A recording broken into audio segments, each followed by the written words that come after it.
ma akthara alkhainin, wanaofanya khiana katika zama kama hizi ni wangapi kwa ajili ya nchi zao?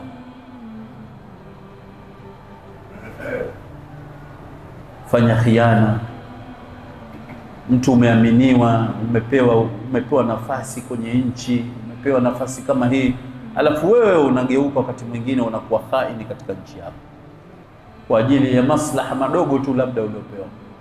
Hubbul watani min al-iman, kupenda mtu nchi yake ni katika imani. Kuna watu wako tayari kufanya lolote ili mradi wafanye khiana kwa ajili ya nchi yao. Wengine wako tayari kufanya lolote wasababishe vurugu kwenye nchi zao. Na hasa katika kipindi kama hichi tunachokwenda za chaguzi, serikali zinaingia kwenye uchaguzi, na wasihi vijana wa Kiislamu, vijana,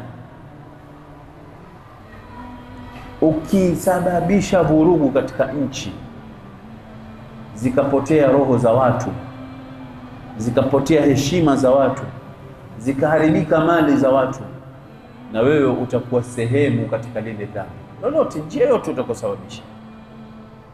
Kama vile Allah alivyosema, wataawanu ala albirri wattaqwa, saidianeni katika mambo ya uchamungu, mambo yatakayokurubisheni kwa Allah. Wala taawanu ala alithmi waludwan, msisaidiane katika mambo yatakayowapelekeeni katika magomvi na matatizo.